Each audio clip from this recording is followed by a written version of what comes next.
नमस्कार दोस्तों, मैं पवन द डिलाइट न्यूज में आप सभी का स्वागत करता हूं। एक बार फिर से भारत की मुख्य धारा की चर्चाओं में कृषि कानून शामिल हो चुका है। सरकार ने यह ऐलान किया है कि वो इन 3 कृषि कानूनों को वापस ले सितंबर 2020 में इन 3 कृषि कानूनों के पूर्ण बहुमत से पारित होने के बाद भारत के कई कृषि संगठनों ने इसका विरोध किया।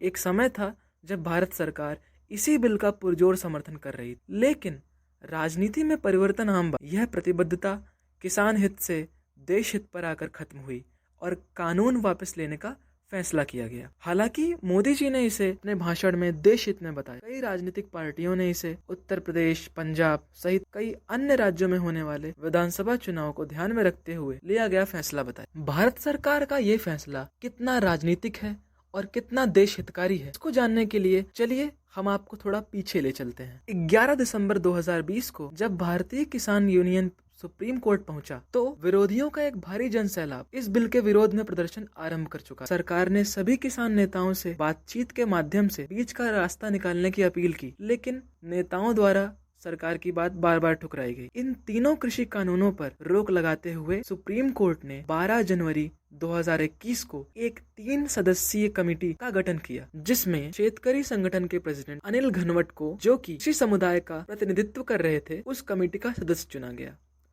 अनिल घनवट के अलावा इस पैनल में अशोक गुलाटी जी थे, जो कि एक कृषि अर्थशास्त्री और कृषि आयोग के पूर्व अध्यक्ष थे, और इसी के साथ ही तीसरे सदस्य प्रमोद कुमार जोशी थे, जो कि international food policy research institute के साउथ एशिया के डायरेक्टर हैं।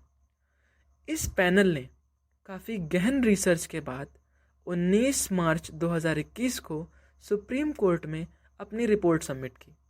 हालांकि इस रिपोर्ट को जनता के बीच नहीं लाया गया।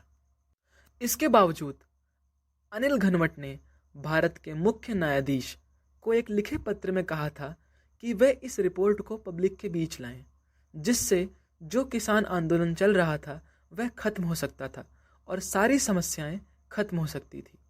बड़ी बात यह थी कि घनवट ने इस रिपोर्ट को किसानों के पक्ष में बताया था, लेकिन सुप्रीम कोर्ट ने इसे जनता के सामने नहीं लाया।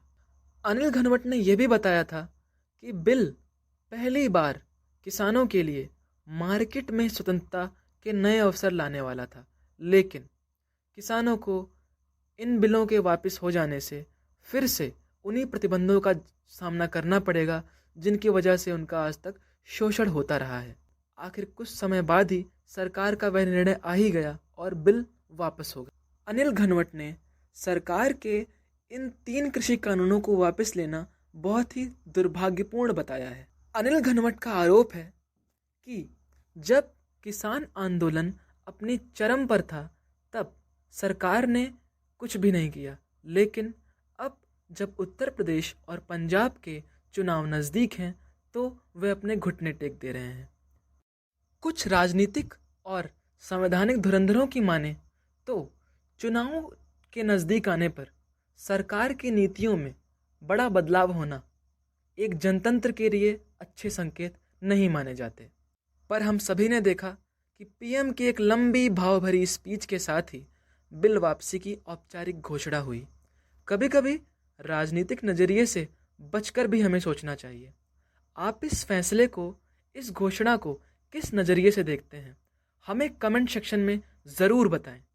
अगर आपको हमारा वीडियो अच्छा लगा तो ज़रूर लाइक करें और इसे अपने दोस्तों के साथ शेयर करें।